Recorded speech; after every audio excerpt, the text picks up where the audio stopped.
हमारा अगला टॉपिक है मैग्नेटिक फील्ड इंडक्शन। अब पहली बात मैंने वर्ड यूज किया इंडक्शन, पुरानी टर्मिनोलॉजी यही थी।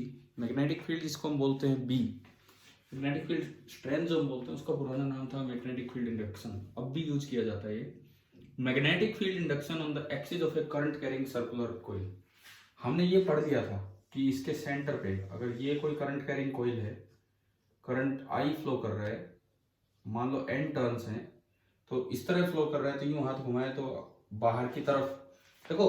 कुछ बच्चों ने कहा कि हमें right hand thumb rule use करना नहीं आता, ए क्रॉस बी यूज करना नहीं आता, छोड़िए उसे। आप फिलहाल क्या यूज करना है वो देखिए इस चैप्टर में, वो एक वेक्टर्स का रूल है। एक स्ट्रेट वायर में अगर करंट जा रहा है, राइट हैंड का अंगूठा करंट की डायरेक्शन में करो, हथेली पॉइंट की तरफ जहां आप फील्ड निकालना चाहते हो। अगर पॉइंट उधर है तो फील्ड अंदर होगा, पॉइंट आगे है तो फील्ड उधर होगा। ये तरीका होता है। और अगर सर्कुलर वायर है तो जिस तरह सर्कल में करंट घूम रहा है, राइट हैंड की उंगलियों को घुमाओ, अंगूठा आपको उस सर्कल के अंदर वाले सभी पॉइंट्स पे फील्ड की डायरेक्शन देगा। जैसे यहां यूं, तो सेंटर पे जो फील्ड होगा be at the centre, that will be equal to mu naught n I upon 2r, where r is the radius और ये आउटवर्ड है।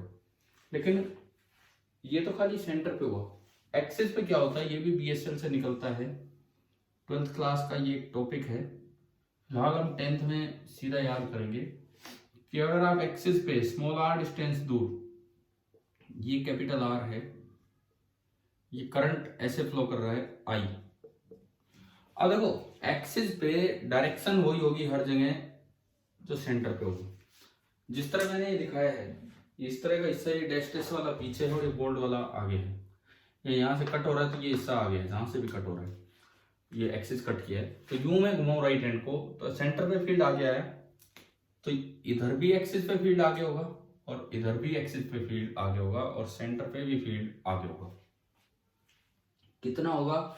बीएसएल से ये बी निकल के आता है mu naught n I।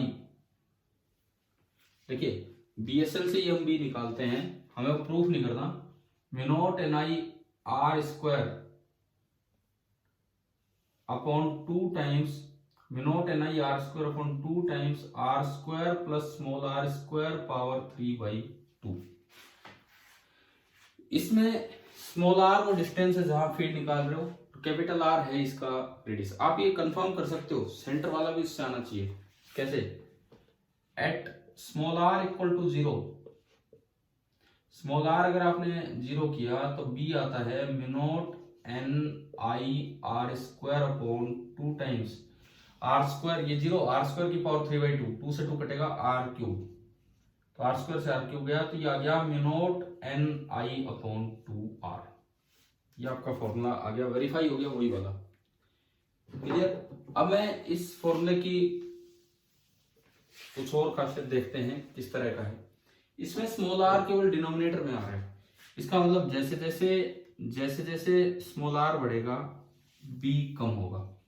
तो अगर मैं ग्राफिकली इसका वेरिएशन देखना चाहूं, अगर मैं ग्राफिकली इस बी का वेरिएशन देखना चाहूं विद स्मॉल आर, तो एट द सेंटर ये मैक्सिमम होगा और वो मैक्सिमम वैल्यू होगी mu naught n I by 2r। बाकी चीज आप इधर जाओ, ये ग्राफ कम होगा। और दोनों साइड ऊपर ही बनाने का रीजन ये है कि यहाँ भी डायरेक्शन आ गया और यहाँ भी डायरेक्शन आ गया, डायरेक्शन सेम है। इस तरह का ये ग्राफ है। हमने एक स्पेशल केस लिया जब बी बहुत जब आप बिल्कुल इसके सेंटर पे आ गए तो ये कितना है। अब मैं एक और स्पेशल केस यहीं से चेक करता हूं कि अगर स्मॉल आर बहुत ज्यादा है as compare to capital r, means the point is far away. अगर पॉइंट फार अवे होगा, बहुत दूर होगा, तो r square plus are square को आप नियरली स्मॉल आर स्क्वायर लिख पाएंगे, कैपिटल आर इग्नोर हो जाएगा। कैपिटल आर इग्नोर हुआ तो इसका मतलब है कि r square plus are square power 3/2 will be equal to r square power 3/2, power से पावर मल्टीप्लाई होगा and this will be equal to r cube. आपने इसमें पुट किया तो b is equal to mu naught n I r square upon 2r cube. आप इसको यूं देखिए, बाकी सब तो कांस्टेंट है, और इनटू ये बचा 1/r क्यूब। यानी कि दूर वाले पॉइंट्स पे ये जो मैग्नेटिक फील्ड है ये inversely proportional to r cube हो जाता है। जैसे एक सॉर्ट डाइपोल का था उस तरह से inversely proportional to r cube हो जाता है। अब एक्सिस पे किस तरह से क्वेश्चंस पूछे जा सकते हैं उनको हम देखते हैं। एक्सिस पे किस तरह से क्वेश्चंस पूछे जा सकते हैं उन चीजों को हम देखते हैं। देखिए सपोज सवाल आ जाए कि find the distance of point, find the distance of point on the axis of circular coil, find the distance of point on the axis of circular coil in terms of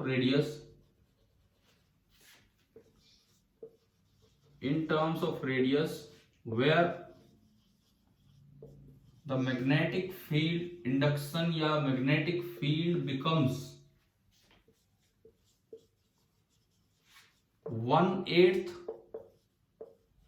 of its value at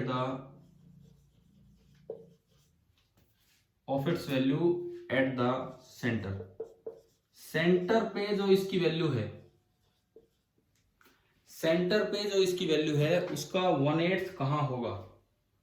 centre पे जो इसकी value है उसका 1/8 कहां होगा? Axis पे कितनी दूर? In terms of r. तो देखिए अब कैसे ये चीज करनी होगी। केवल और केवल एक्सिस का फॉर्मूला लगाना होगा आपको। मान लीजिए ये इसका रेडियस है capital R, number of turns आप कुछ नहीं दिए तो एक ही मान लो, बस छोड़ो उसको।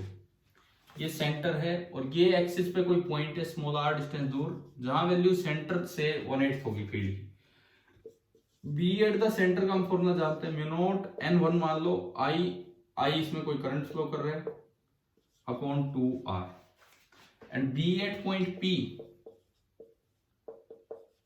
वो हमारा फॉर्मूला है म्यू नॉट n1 माने आप I upon mu naught I R square upon 2 times are square plus small R square power 3/2।